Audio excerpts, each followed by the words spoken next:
Hoje eu quero falar uma palavra a respeito de um homem que deveria voltar para casa.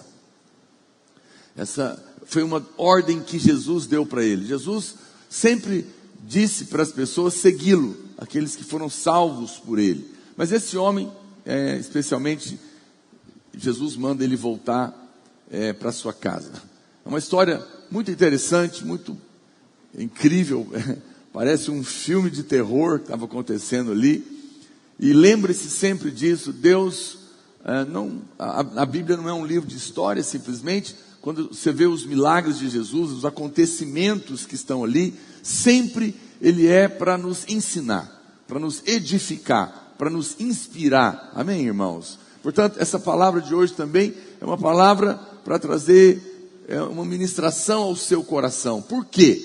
Porque esse homem que nós vamos falar dele hoje, ele foi um homem que teve um encontro com o amor de Deus.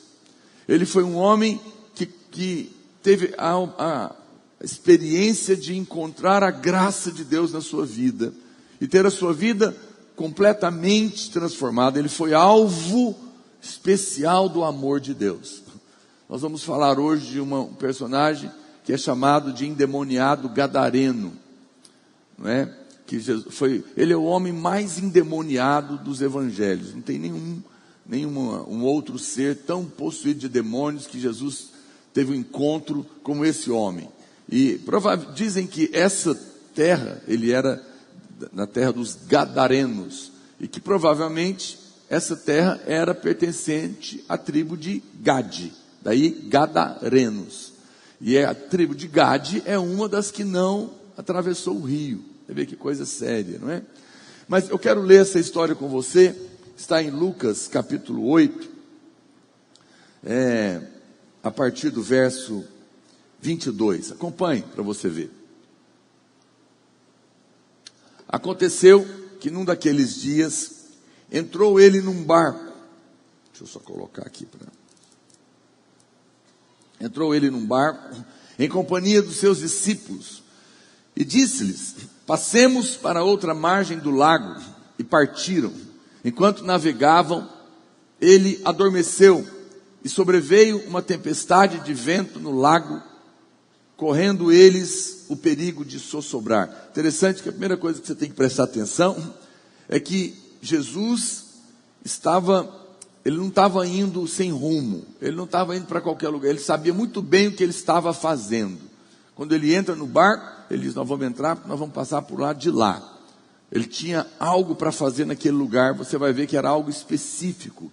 Ele tinha já em mente o encontro com aquele homem, porque ele já sabia pelo seu espírito. Em segundo lugar, a Bíblia diz que havia uma tempestade terrível, ao ponto de que o barco iria afundar, ou pelo menos essa era a sensação. E a Bíblia diz que Jesus estava dormindo. Glória a Deus por isso. Verso 23, enquanto navegavam, ele adormeceu. Verso 24, chegando-se a ele, despertaram-no dizendo: mestre, mestre, estamos perecendo.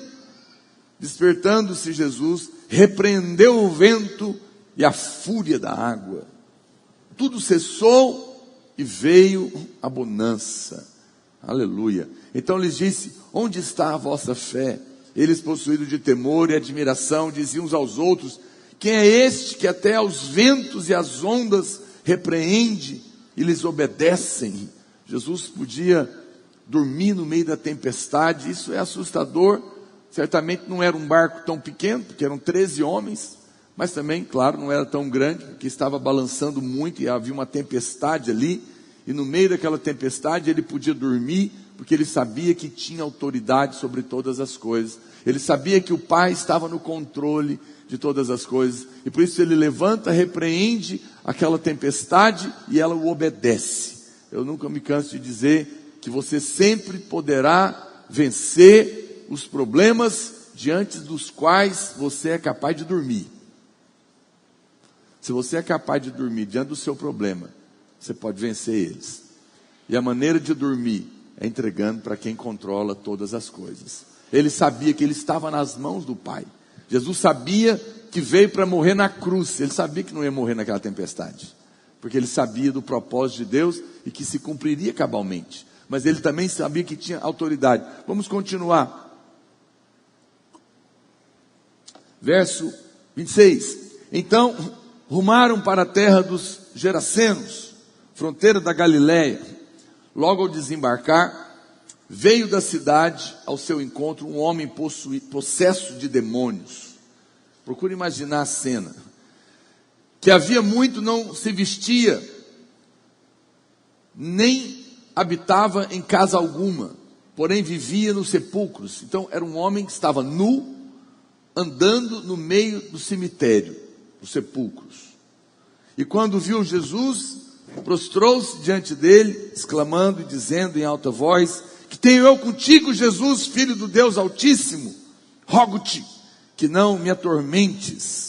Porque Jesus ordenara ao espírito imundo que saísse do homem, pois muitas vezes se apoderara dele, e embora procurassem conservá-lo preso com cadeias e grilhões, tudo despedaçava, e era impelido pelo demônio para o deserto. Era um homem que vivia também no deserto. A Bíblia fala que ele estava preso com correntes, e as correntes não prendiam ele. Olha, eu já vi muito endemoniado nesses 30 anos de crente e 20 e tantos anos de pastor, mas eu nunca vi demônio nenhum quebrar corrente. Os demônios aqui de Goiás, do Brasil, não tem essa força, mas aqueles lá tinham, eram poderosíssimos. 30. Perguntou-lhe Jesus: qual é o teu nome? Respondeu ele: Legião, porque tinham entrado nele muitos demônios. Só para você ter uma ideia do que é uma legião, a legião era um destacamento romano, e ele continha 6.000 soldados. Então nesse homem tinha 6.000 demônios. 6.000 demônios. Só para vocês terem uma noção do que esse homem estava vivendo, a angústia, a opressão, o desespero que era a vida desse homem. Verso 31, rogavam-lhe que não os mandasse, sair para o... Rogavam-lhe que não os mandasse sair para o abismo. Ora, andava ali, pastando no monte, uma grande manada de porcos. Rogaram-lhe que lhes permitisse entrar naqueles porcos, e Jesus o permitiu. Tendo os demônios saído do homem, entraram nos porcos. E a manada precipitou-se de despenhadeira abaixo para dentro do lago e se afogou. Os porqueiros, vendo o que acontecera, fugiram e foram anunciá-lo à cidade e pelos campos. Eram 3.000 porcos que estavam lá. Tinham quantos demônios? 3.000 porcos, 6.000 demônios. Quantos demônios para cada porco? 2. E eles se mataram. Agora você imagina esse homem com 6.000. Então saiu o povo para ver o que se passara, foram ter com Jesus. De fato, acharam um homem de quem saíram os demônios, vestido, em perfeito juízo, assentado aos pés de Jesus, e ficaram dominados de terror. E algumas pessoas que tinham presenciado os fatos, contaram-lhes também como fora salvo o endemoniado. Todo o povo da circunvizinhança dos Gerasenos rogou-lhes que se retirasse deles, pois estavam possuídos de grande medo. E Jesus, tomando de novo o barco, voltou. O homem de quem tinham saído os demônios rogou-lhe que os deixasse estar com ele. Jesus, porém, o despediu, dizendo: volta para casa. Olha aí o tema da palavra. E conta aos teus tudo que Deus fez por ti. Então foi ele anunciando por toda a cidade todas as coisas que Jesus lhe tinha feito. Amém? Glória a Deus. Essa é uma história muito poderosa. Esse homem teve um encontro com a graça de Deus. O Senhor, logo de início, claramente diz, ele fala: vamos para o outro lado do mar da Galileia. Ele estava em Cafarnaum, atravessou o mar da Galileia para chegar nesse lugar, do outro lado do lago. E nessas palavras do Senhor, a gente percebe claramente que ele tinha uma decisão muito clara no seu coração. Ele estava indo para encontrar um homem que estava oprimido do outro lado. A Bíblia claramente mostra essa grande tempestade que aconteceu, e Jesus simplesmente repreende ali o vento, a fúria da água, e tudo cessa, e uma grande bonança toma conta daquele lugar. É fascinante ver Jesus dormindo e tudo isso. Essa era a maneira que Jesus fazia batalha espiritual, ele dormia, né? Ele não ficava agitado de um lado para o outro. Eu sei que às vezes não é fácil descansar no meio da guerra, às vezes é difícil, nós não conseguimos, mas nós devemos nos esforçar para descansar, porque quando você descansa, você vence o inimigo, amém? Quantos podem, tem gente aqui? Aleluia, glória a Deus. Veja que ele não faz nenhuma oração ao Pai, ele simplesmente ordena, porque ele sabia que ele tinha autoridade, e a palavra do Senhor também diz para nós, que quando aparecer um demônio na sua frente, apenas ordene, porque vos dei autoridade sobre todo o poder das trevas, e nada, absolutamente nada, poderá vos causar dano algum. Alguém pode dizer amém por isso? Veja, logo depois, a Bíblia fala que ele desembarca ali naquele lugar, e vem um homem possesso de um demônio terrível. Interessante, se você prestar atenção, você vai ver que só Jesus desce do barco. O demônio era tão terrível que os discípulos não quiseram descer. Eles falaram, vai o Senhor. Você imagina, irmãos, um endemoniado, possesso de 6.000 demônios, acorrentado, com a corrente grossa na sua frente, e ele arrebenta a corrente, e fala para você, vou te matar. Você vai falar, Senhor, misericórdia, envia um anjo grande aqui agora. A Bíblia fala que os discípulos nem quiseram descer, né? Jesus desceu, e foi lá enfrentar aquela situação, e trouxe grande libertação àquele homem. Uma das coisas que nós podemos aprender aqui nesse texto, é perceber características das pessoas que estão debaixo de opressão do diabo. Então, eu quero dizer algo para você. Quem nasceu de novo, tem o Espírito Santo, não fica possuído por demônios. Pode dizer amém? Não quero que, eu sei que há pessoas que acreditam nisso, eu não acredito nisso, não tem fundamento na palavra de Deus. Crente, pastor, mas eu conheço crentes que ficam possessos. Eu não estou falando de membro de igreja, estou falando de gente que nasceu de novo. Existem pessoas que estão na igreja e nunca nasceram de novo. Quem nasceu de novo não fica endemoniado. Pastor, mas se ficar expulsa. Seja prático. Porém, o diabo ataca crentes. O diabo oprime muitas vezes irmãos nascidos de novo, que estão dentro da igreja. E você vai perceber, esse homem obviamente ele não era crente, ele não era alguém que tinha o Espírito Santo, né, na vida dele, mas ele encontra Jesus. Mas as características do que o diabo estava atacando a vida dele, são também as características dos ataques dos demônios a nós, a você, a mim. E talvez você esteja sofrendo opressão do diabo, porque o diabo está atacando a sua vida. Mas eu quero te dizer que Jesus ouviu o gemido daquele homem. E a Bíblia é clara que se você perceber, ele vai ele sabe para onde ele está indo, ele encontra aquele homem, expulsa o demônio daquele homem, as pessoas ficam sabendo, rejeitam a Jesus, Jesus não fala nada, simplesmente entra no barco e vai embora de novo. Ou seja, ele foi lá só para isso. Só para isso. Porque ele amou aquele homem. Eu não sei o que você está passando, mas Jesus está ouvindo a sua dor.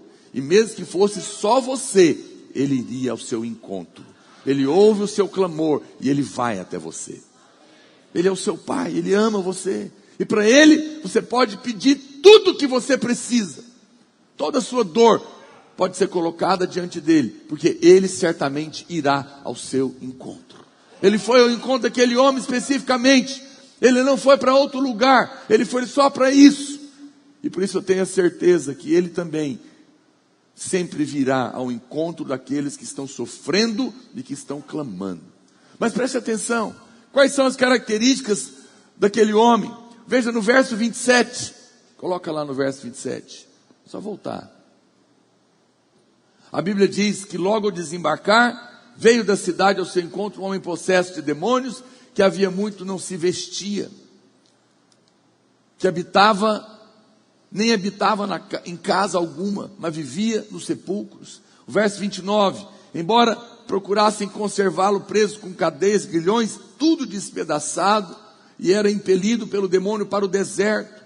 E lá em Marcos 5,5, contando essa mesma história, a Bíblia fala que andava sempre de noite e de dia, clamando por entre os sepulcros e pelos montes, ferindo-se com pedras. Vamos ver algumas características. A primeira coisa é que a Bíblia fala que ele andava clamando entre os sepulcros.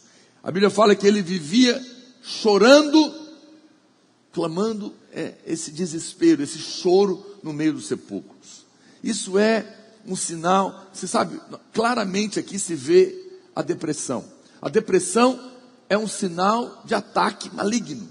O diabo está atacando. Quando você passa por depressão, o diabo está atacando você. Por quê? Porque uma pessoa deprimida pensa todo o tempo em morte. Tudo que ela vê a morte, o desespero, o medo. E a Bíblia fala que aquele homem vivia chorando, clamando. Pessoas que estão atacadas pelo diabo, estão deprimidas, elas estão sempre às vezes chorando ali, pensando na morte, esperando uma coisa ruim, não conseguem ver outra coisa. O choro era um choro, obviamente, daquele homem, puramente um choro existencial, porque nesse momento que você está sendo atacado e que está deprimido, você não consegue ver a razão da sua vida. É por isso que as pessoas se desesperam, e nós temos que ter paciência e amor. E as pessoas dizem para você: mas você tem tudo na sua vida, você tem família, você tem dinheiro, porque você não tem razão, você está desse jeito, está te acontecendo. Só que quando você fala isso para alguém que está deprimido, piora as coisas. Se você já ficou, você sabe o que eu estou falando. E é horrível. Aquele homem estava sofrendo e precisa ser livre da condenação do diabo. E o Senhor está aqui nessa noite. E se você entrou aqui e tem sofrido ataques do diabo que tem te deixado deprimido, Jesus vai quebrar todas as cadeias do diabo na sua vida, no nome de Jesus. Eu tenho certeza disso. A Bíblia diz que aquele homem andava sozinho no deserto. A segunda coisa, quando o diabo nos ataca, é o isolamento. O diabo o impedia para o deserto. Uma pessoa que está oprimida sempre se isola, porque essa é a tática do diabo, isolar você para te destruir. Então você vê, eu não estou falando ficar sozinho para meditar, ou para ler, ou para orar. Não, você não quer estar com as pessoas. Você quer se isolar, você quer ficar trancado. Aquele homem se isolava. Percebe a característica que o diabo faz? Quando ele ataca você para te oprimir, a primeira coisa que ele vai tentar fazer é te isolar. Ele vai te levar para o deserto. O deserto é uma vida seca, é uma vida árida. A Bíblia fala que quem crer em mim, do seu interior fluirão rios de águas vivas. Será como um manancial que jorra. Por isso, quando você está cheio do Espírito, essa vida flui. O deserto não é o seu lugar. Mas quando você está atacado pelo diabo, ele vai tentar te isolar. Ele vai tentar fazer com que você não queira conversar com ninguém. Fica trancado no quarto. Porque quando ele isola para te destruir. Mas a vida, quando você está cheio do Senhor, você encontra Jesus, você vai querer viver em comunidade. Você vai viver na congregação dos santos. Você vai querer viver na comunhão dos irmãos. Por quê? Porque a vida de Deus é uma vida em comunidade. Eles são três, o Pai, o Filho e o Espírito Santo, que se deleitam um no outro. E essa é a proposta de Deus, essa é a verdadeira vida que Deus tem para mim e para você. Deus não tem para você uma vida isolada, Deus não tem para você uma vida de deserto, uma vida seca, uma vida árida, uma vida que quer viver sozinho. Não, essa cadeia vai cair na sua vida e você vai ter prazer em viver no meio dos irmãos, da alegria, da comunhão. Amém, meu querido? Essa é a vontade de Deus. Mas veja, esse era um sinal. O diabo estava atacando. O diabo impelia aquele homem para o deserto.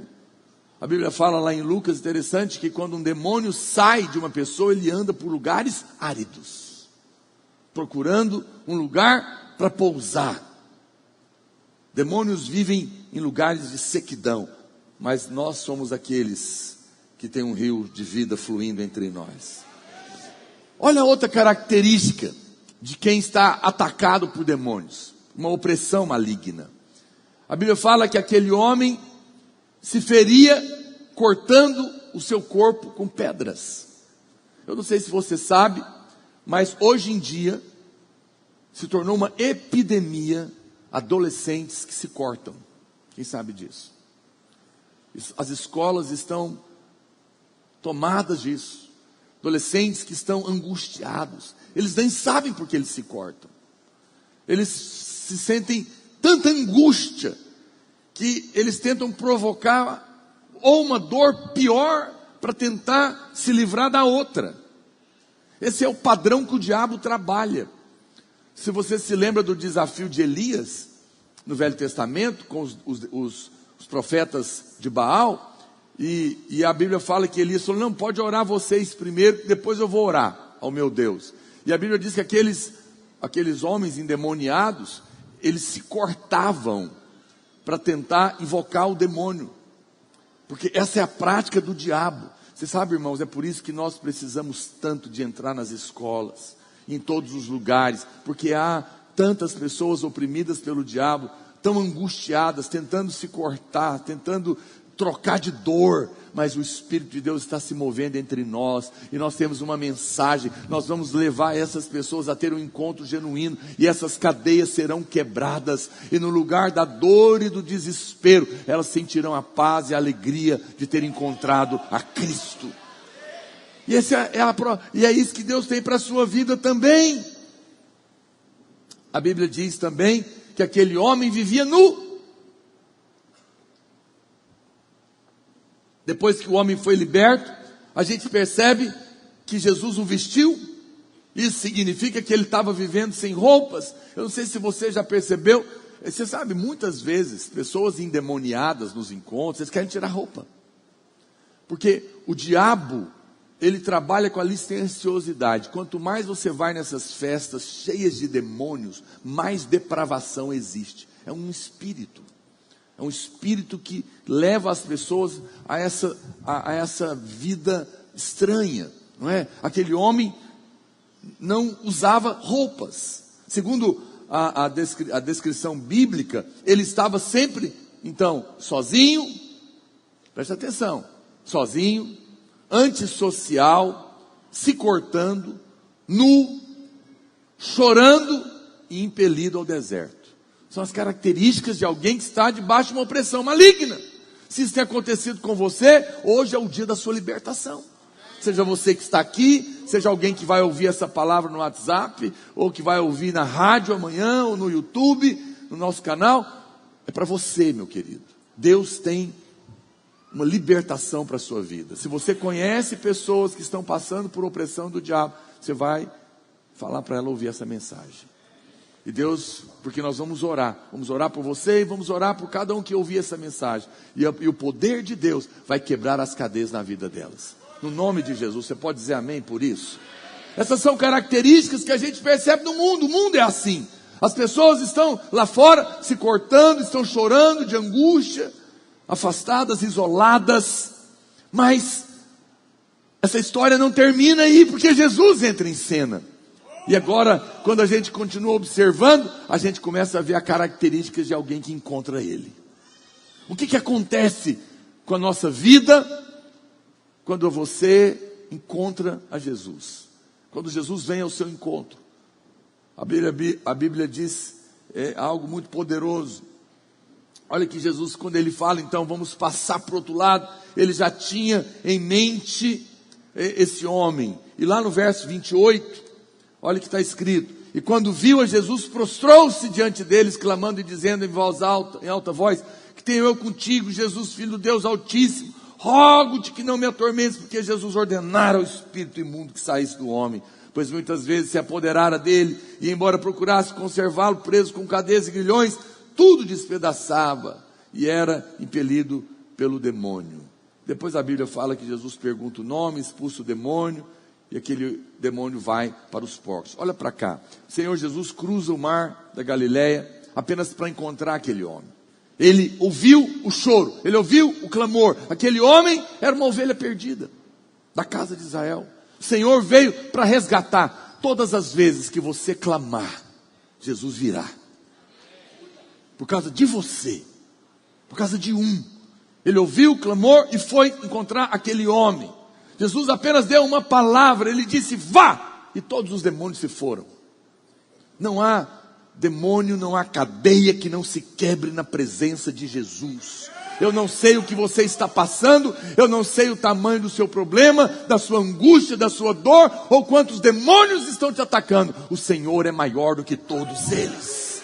E o poder de Deus está aqui nessa noite para destruir as fortalezas do inimigo e trazer libertação na sua vida, em nome de Jesus.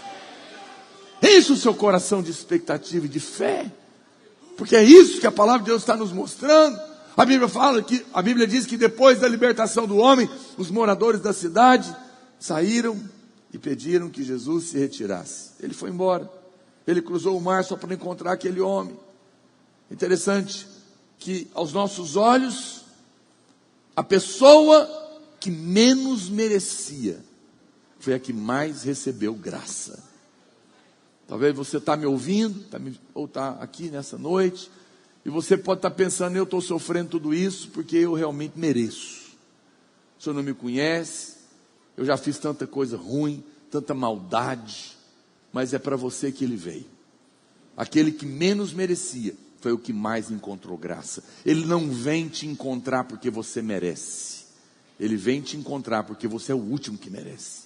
Ele vem te encontrar porque ele ama você. Porque ele não quer a dor e a angústia na sua vida. Porque ele é o seu pai. E você é uma ovelha que estava sofrendo. Nunca espere que ele venha te socorrer porque você está merecendo alguma coisa. Não. A Bíblia fala que existem uma coisa interessante e nós devemos observar.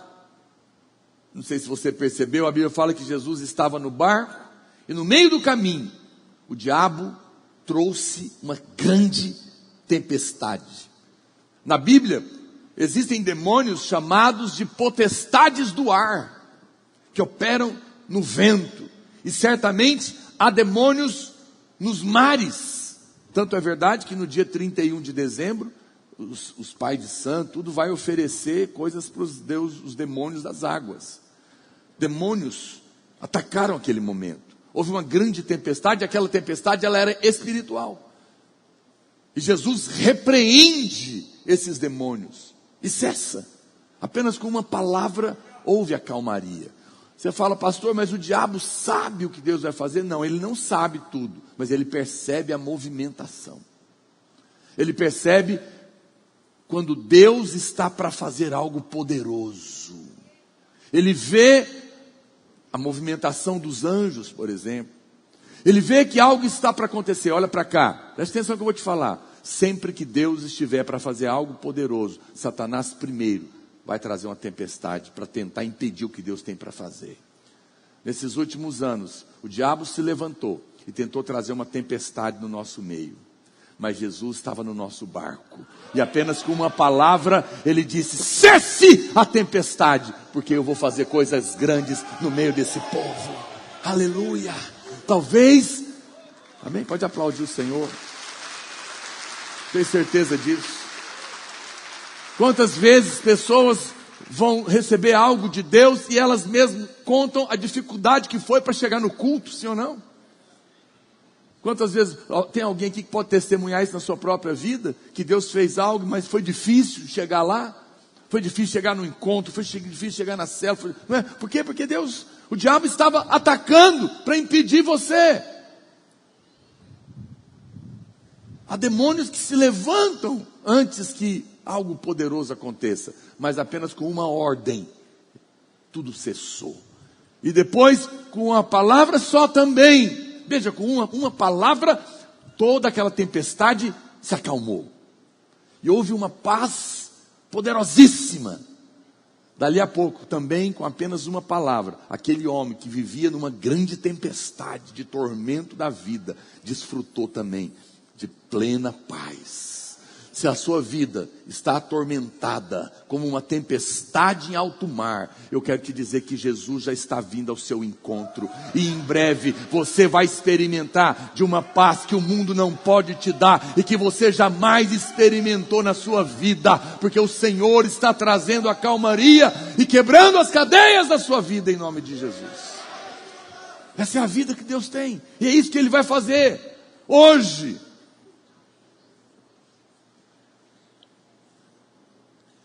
Aleluia. Senhor, não se preocupe. Nós podemos ordenar ao mar e ao vento e eles devem obedecer. Ele mandou e aquilo aconteceu. Era uma legião. Eram 6.000 demônios. Não dá para imaginar o sofrimento daquele homem. Mas entendendo que eram 6.000, a gente compreende um pouco melhor. O Senhor diz que Ele veio. A Bíblia fala que Jesus veio para as ovelhas perdidas de Israel. Preste atenção. Significa que aquele endemoniado era judeu. Jesus nunca saiu, ele nunca andou fora das terras de Israel. Mas aquele homem vivia numa cidade, ele vivia nas Decápolis. Eram 10 cidades controladas pelos romanos. Os judeus não criavam porcos, porque é um animal imundo para eles. Mas nessas cidades, eles criavam porcos. E aquele homem vivia nesse lugar. Eles criavam porcos para sustentar os romanos que estavam governando sobre eles. Ou seja, aqueles porcos estavam lá para alimentar o inimigo. É muito ruim quando você trabalha para dar alimento para o diabo na sua vida. Você não pode cair nisso. É o que aquele homem estava fazendo. Aquele lugar era um lugar de dar comida para o alimento do próprio inimigo. Os demônios, interessante aqui, nessa história, clamaram para que o Senhor os permita entrar nos porcos. Eu não sei explicar, é uma coisa misteriosa isso na Bíblia. E a Bíblia fala que o Senhor permite. Eram 3.000 porcos. Significa que apenas 2 demônios para cada um. E um homem sozinho levava 6.000. E aí você percebe, tamanha era a angústia daquele homem, porque há pessoas que dizem, os demônios mataram os porcos. Mas você sabe, eu prefiro acreditar que 2 demônios num porco e ele não quis viver. Tamanho foi o desespero que eles ficaram. Nem sei o que aqueles porcos estavam sentindo. E se mataram. Mas aquele homem tinha 6.000, oprimindo a vida dele. Era algo terrível. Coisa terrível que estava acontecendo. A Bíblia fala que quando as pessoas saíram da cidade, elas viram aquele, olha o que está escrito, irmão, que antes era endemoniado, diga comigo, vestido, diga mais alto, vestido, em perfeito juízo e aos pés do Senhor. Aleluia. Aqui estão as características daqueles que provaram a libertação e a graça de Deus. E é isso que vai acontecer com você também, se você está oprimido. Você vai experimentar. A primeira coisa que a Bíblia diz é que ele estava vestido. O primeiro sinal de todo aquele que é livre é que ele é vestido de Cristo. Você vai receber a justiça de Cristo. Quando Adão pecou, ele precisava morrer por causa do pecado. Mas Deus o ama, não queria que ele morresse. Mas a morte precisava acontecer porque esse é o salário do pecado. E a Bíblia fala então que Deus mata um animal para vestir Adão. Eu creio que era o cordeiro, porque a Bíblia diz que o cordeiro foi morto desde a fundação do mundo, não antes, desde. Portanto, você tem o versículo correto. Efésios diz que ele nos escolheu antes da fundação do mundo, mas o cordeiro foi morto desde a fundação do mundo, provavelmente lá no Éden, para salvar Adão. Já era um tipo, e naquele momento ele foi vestido da pele, de tal maneira que quando Deus olhava para Adão, ele não via o pecado, ele via Cristo. Da mesma maneira, quando você tem um encontro com Jesus, ele liberta você, e a primeira coisa que ele faz é tirar a sua nudez e vestir você com a justiça dele. Agora, quando ele olha para você, ele não vê mais os seus pecados. Ele não vê mais os seus erros, Ele não está mais zangado com você, Ele está vendo Cristo em você. Por isso os céus estão abertos para você, por isso a bênção de Deus está liberada sobre você. Você pode gozar de paz, de alegria, porque o Senhor te vestiu. Aleluia! Isso é poderoso, foi o que aconteceu com aquele homem. E isso é maravilhoso. Eu te pergunto, onde é que estava a roupa? Quem levou essa roupa? Que Jesus deu para o homem. A Bíblia não fala. Você pode jogar fora a minha opinião. Mas Jesus já sabia que ia acontecer, sim ou não? Então, eu creio que Ele levou. Provavelmente, essa roupa deveria ser o travesseiro que ele estava dormindo no barco. Que ele colocou debaixo da cabeça dele para não molhar. Jesus já preparou a roupa para cada um dos seus filhos. Tamanho exato, perfeito para você. Que é Cristo. E Ele entregou para aquele homem. Ele tirou a vergonha daquele homem. Ele tirou a nudez daquele homem. Quando você encontra o Senhor, Ele vai restaurar a sua dignidade. Ele vai restaurar aquilo que você é nele. Ele vai tirar a vergonha. Se você imagina, se por algum acaso você está aqui num lugar assim, a sua roupa cai, é uma vergonha, é uma coisa estranha, você se sente mal, não é assim? A sua dignidade é jogada no lixo, mas quando Ele põe a roupa, Ele devolve para você o que você perdeu. Isso é maravilhoso. Esqueça o seu passado. Você não é aquela mulher que vivia se prostituindo, aquele homem que vivia fazendo coisas erradas. Aquela pessoa morreu. Você é uma nova criatura, não tem passado, está vestido da justiça de Cristo. Você pode levantar a sua cabeça, porque Deus não está consultando o seu passado para determinar o seu presente e nem o seu futuro, porque quando Ele olha para você, está tudo certo. Ele vê Cristo na sua vida. Você está vestido dele. Não olhe para o que aconteceu, porque o Senhor já providenciou. Segunda coisa, a Bíblia diz que aquele homem estava em perfeito juízo. O homem sem Deus tem uma mente confusa, não tem lucidez, comete pecados absurdos, completamente insensatos. Mas quanto mais nos enchemos do Senhor, mais sóbrios nós somos. O diabo sempre quer tirar a lucidez. Se você vê a maneira que os demônios entram nas pessoas, é essa coisa. Entra em transe, não pensa nada, desliga da mente, o demônio entra. Né? Muito cuidado com essa história de mente aberta, passiva. Isso é porta para demônios. Não, a nossa mente é lúcida, porque nós somos cheios do Espírito.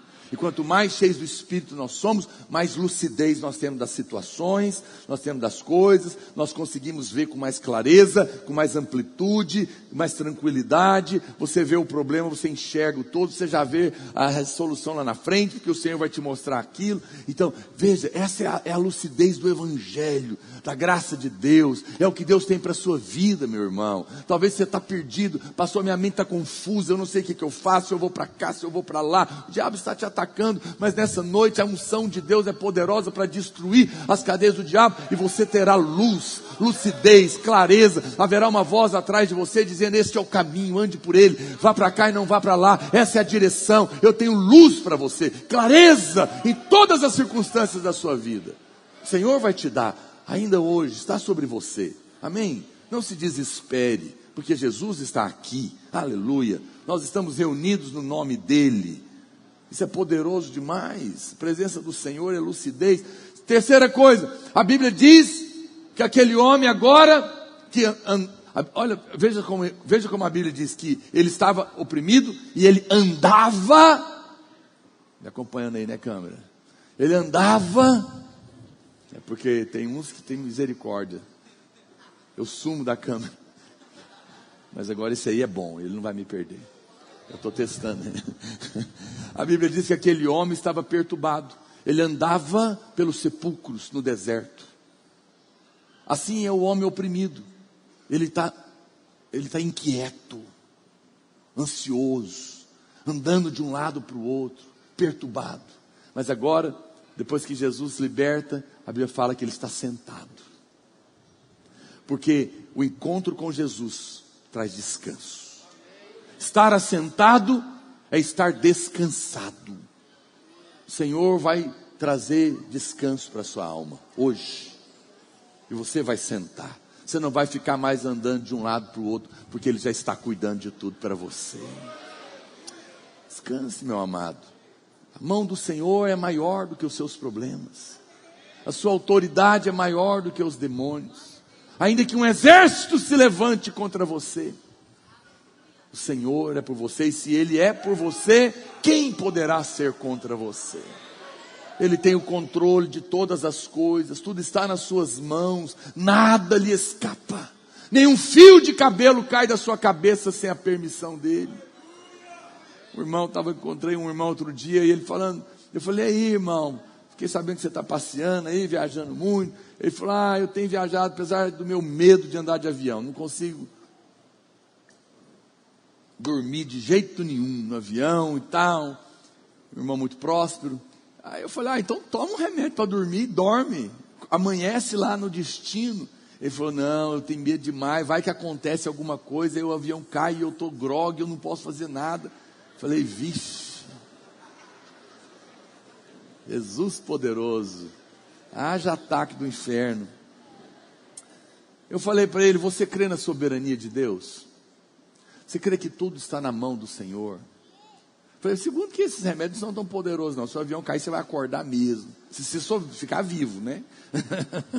Que a adrenalina vai ser poderosa. Não tem remédio que te mantém dormindo não. Eu falei, mas amado, descansa, porque a hora que chegar a hora do Pai te levar para casa, você pode estar no chão ou no ar, você vai, acordado ou dormindo, mas se você confia nele, não tem ninguém que vai derrubar você, que vai te levar antes do propósito de Deus. Então fica na mão, não sei se adiantou ou não, mas pelo menos eu liberei uma palavra de fé. Descansa, querido, ninguém vai pôr a mão em você. A Bíblia diz que você é a menina dos olhos de Deus. Sabe o que significa isso? Que para pôr a mão em você vai ter que tocar na pupila do olho dele. E sabe o que Apocalipse diz sobre os olhos dele? São chamas de fogo.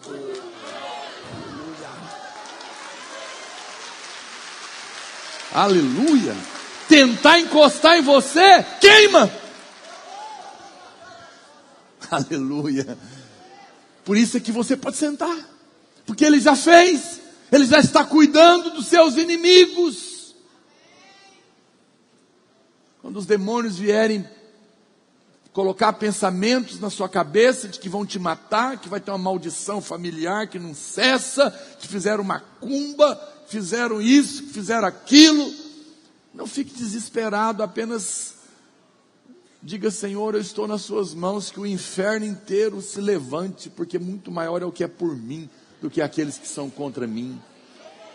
Eu me entrego nas suas mãos e assento, porque o Senhor já pisou na cabeça desses 6.000 demônios que estavam tentando me atacar.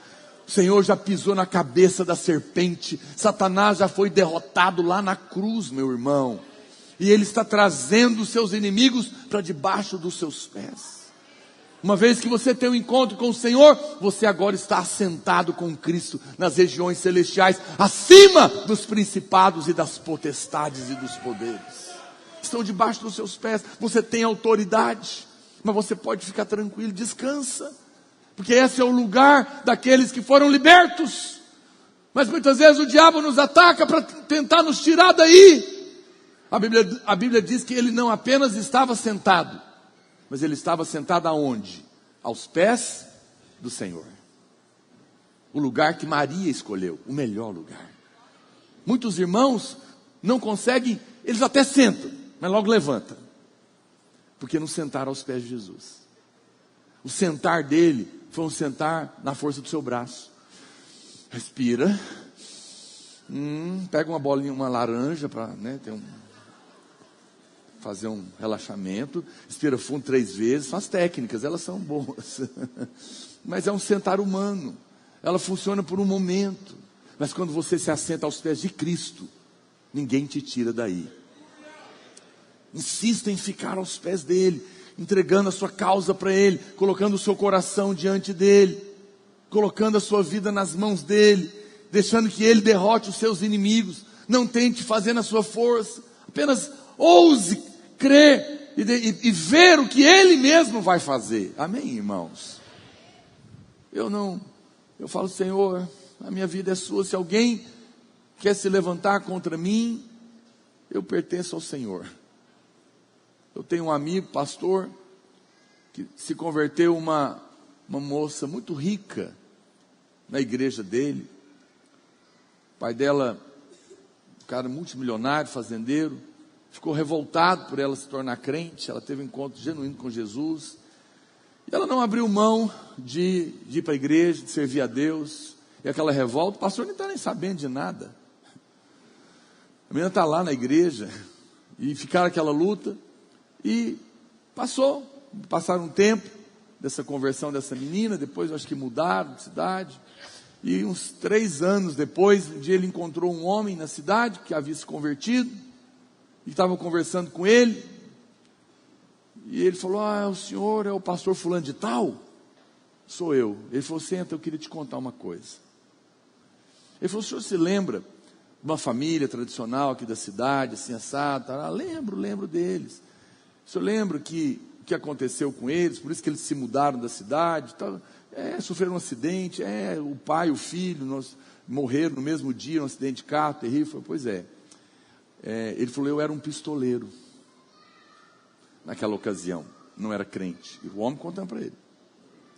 E a filha deles converteu na sua igreja, você se lembra? Ele falou, lembro.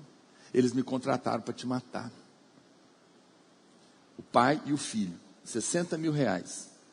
E eles foram lá na capital buscar o dinheiro. E eu estava aqui esperando para pegar o dinheiro para te matar. Quando eles estavam voltando, o acidente aconteceu. Morreram os 2. Nunca me pagaram, eu nunca te matei. Ele nem sabia. Os demônios se levantaram, mas ele estava sentado, porque está nas mãos do Senhor.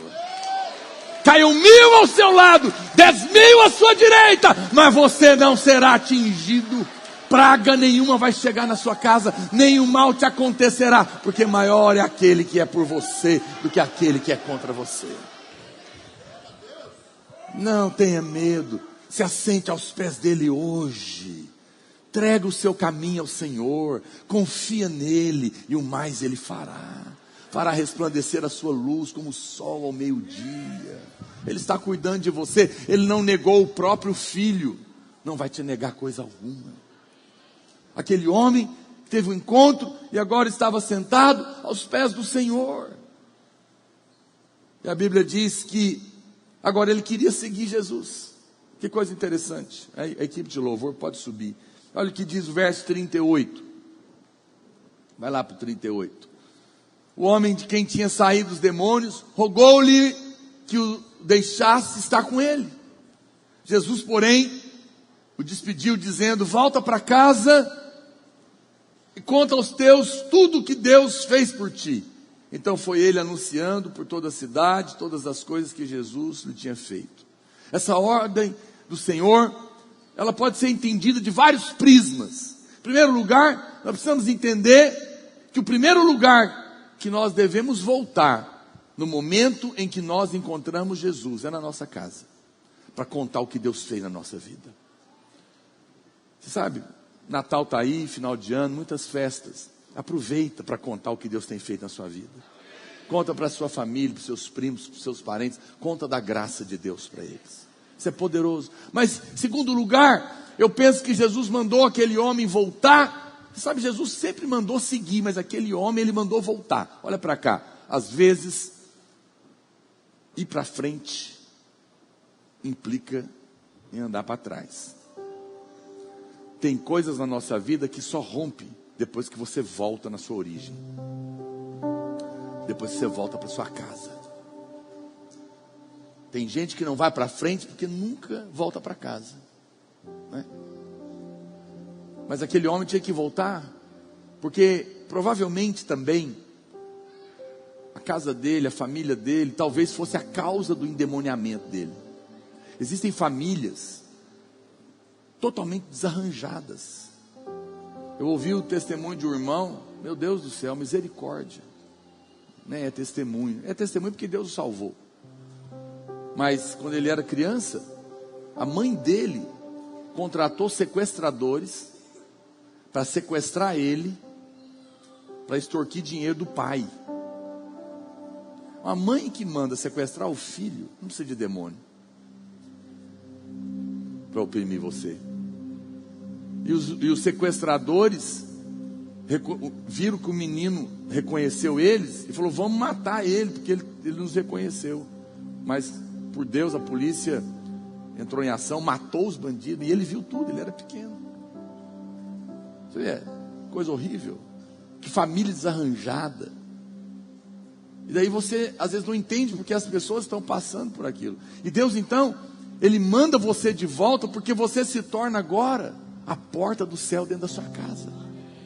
Porque Deus quer reorganizar aquela confusão. Eu sei que às vezes você não quer, mas Deus fala: não, você vai voltar. Isso também significa que nem todos vão andar conosco. Porque se até Jesus disse para um que era para ele voltar, muitos às vezes vão ter um encontro com Jesus entre nós. Mas nós vamos dizer: não, mas você não pode ficar aqui, que você vai lá voltar para sua casa, lá onde você mora, lá na sua cidade, onde não tem videira, e vai contar lá para os seus aquilo que Deus fez por você. Você vai falar da graça de Deus lá. Jesus ama aquela família também. E é necessário que nós possamos perceber isso. Mas o que nos choca no fim dessa história, tem mais uma coisa aqui. É que o povo da cidade viu tudo aquilo e rejeitou Jesus. Não te incomoda, não? Um milagre assim incrível. Todo mundo conhecia aquele homem. Mas a Bíblia fala que eles o rejeitaram. A pergunta é: por quê, pastor? Por que eles rejeitaram Jesus? Eles certamente rejeitaram Jesus por causa dos porcos. Era uma cidade de porqueiros. Muito cuidado com os porqueiros. Os porqueiros dessa história também eram os mensageiros. Sim ou não? Eles é que contaram. Eles foram para a cidade e contaram o que Jesus tinha feito. Então eles contaram os feitos de Jesus. Sim ou não? Eles eram mensageiros também. Mas a mensagem que eles levaram, em vez de trazer as pessoas para perto de Jesus, afastaram ela de Jesus. Olha para cá, muito cuidado quando você ouve alguém falando de Jesus e o que ele fala te afasta dele. São porqueiros. São pessoas que estão passando medo em você. São pessoas que estão te ameaçando, dizendo que Deus está zangado, que Deus vai te pegar, que Deus está vendo o seu pecado, que Deus vai te castigar. Há lugares que estão pregando sobre Jesus, mas as pessoas estão com medo. O verdadeiro evangelho não te faz ter medo de Deus, te aproxima de Deus. Mas aqueles porqueiros, aquele povo rejeitou. Por quê? Preste atenção. O que estava acontecendo? Aquela era uma cidade que certamente tinham outros endemoniados assim também. Era um lugar terrível, amaldiçoado. E a Bíblia diz que aqueles porcos, aqueles demônios entraram nos porcos. E 3.000 porcos foram sacrificados com aqueles demônios. Um porco hoje aqui em Goiás, como disse o irmão aqui hoje cedo, R$500. Vezes 3.000, cadê o povo da matemática que está fazendo prova do Enem? 1,5 milhão custou a libertação daquele homem. O que eles pensaram? Se Jesus libertar mais um, e se ele libertar os endemoniados tudo da cidade? Vai quebrar a cidade. Eles rejeitaram Jesus por causa do dinheiro. A Bíblia diz que o amor ao dinheiro é a raiz de todos os males. Vamos contextualizar aqui. Talvez não é o caso de muita gente aqui, que tem muito jovem aqui que ainda não tem carro. Ainda, vai ter. Vamos imaginar que você tivesse Ou que você que está aqui tem carro, seu carro está em estacionamento. Vamos imaginar a cena? Vamos tentar entender o que está acontecendo aqui antes da gente tacar pedra nos porqueiros.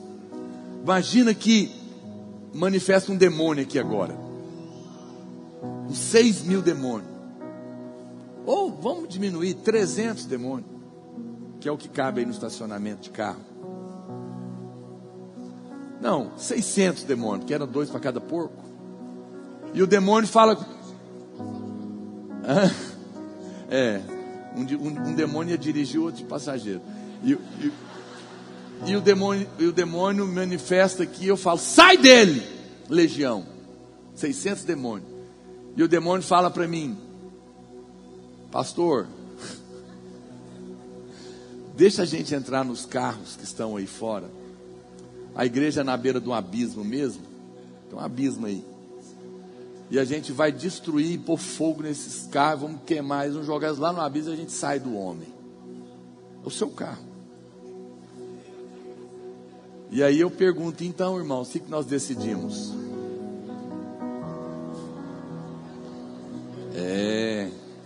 Agora você está entendendo a dor dos porqueiros, né? Pois é, custou.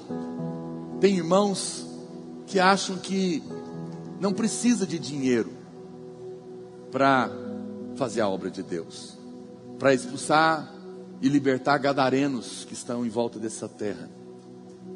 Mas é um engano, custa. Libertar pessoas custa. Levar o evangelho custa. Enviar missionários custa. Construir mais um prédio custa. Por que eu estou te falando isso? Está aqui na minha mão o envelope da oferta das primícias. Meu assunto aqui não é dinheiro hoje, eu não vou tirar a oferta agora. Pode ficar tranquilo. Mas há pessoas que não entenderam isso ainda. Elas ainda acham que não vale a pena contribuir para que o evangelho vá mais longe. Nós acabamos de, hoje, está tendo lá o primeiro domingo da videira do Buriti. Glória a Deus por isso. 1.200 irmãos estão reunidos lá para receber do Senhor e compartilhar do evangelho com toda aquela região. Nós apresentamos aqui recentemente para os irmãos de manhã, vocês não estavam presentes, os alunos que chegaram da Ásia, vieram do Cazaquistão, Quirguistão, Turcomenistão, Paquistão, Ucrânia, um da Síria, estão aqui. Eles vieram para estudar, vão aprender 1 ano para falar português e depois vão ficar para fazer o seminário e vão voltar para ser pastor lá. Nós estamos pagando. Isso custa. Nós estamos pagando para eles virem, para ficarem aqui, depois nós vamos enviar e vamos pagar. Por quê? Porque nós acreditamos que vale a pena enviar homens para libertar gadarenos que estão oprimidos em toda parte do mundo. Nós achamos que vale a pena. Nós não estamos entre aqueles que amam mais os porcos do que a obra de Deus. Não deixe o diabo te enganar. Eu vou daqui a pouco entregar esse envelope. Todos os anos nós temos a oferta das primícias. Essa oferta, nós entregamos ela no dia 31 de dezembro, na virada do ano. Na verdade é dia 1º que a gente entrega ela, porque é 00:05, 00:01. É a primeira oferta do ano. É a melhor oferta que nós entregamos.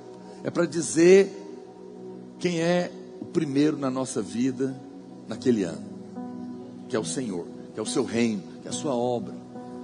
Se você está nos visitando, ignora tudo que eu estou falando, tá bom? Não é para você, fique em paz. É para os irmãos que estão aqui envolvidos nessa obra, que tem, e nós, graças a Deus, temos irmãos, nós nessa conferência, nós temos irmãos de todo lugar. Nós estamos em quase ou mais que 30 países, levando o evangelho para todo lugar, e vamos aumentar. Esse ano o pastor Luiz vai visitar o Paquistão, vai visitar a Índia. Nós estamos em lugares que nós jamais imaginávamos. Por quê? Porque há gadarenos chorando, há gadarenos clamando em Goiânia e em todos os 4 cantos do mundo. E Jesus está dizendo: eu vou atravessar o mar, e eu vou encontrar essas pessoas através dos meus filhos, através da igreja, que vai pregar o evangelho, e vai quebrar as cadeias, porque Ele veio para libertar os cativos. Ele veio, a Bíblia diz que o Espírito do Senhor está sobre nós. Ele nos ungiu para trazer libertação aos cativos, para dar liberdade aos cativos, para trocar a tristeza pela alegria, vestes de louvor ao invés de espírito angustiado, a fim de que se chamem carvalhos de justiça, plantados pelo Senhor para a sua glória.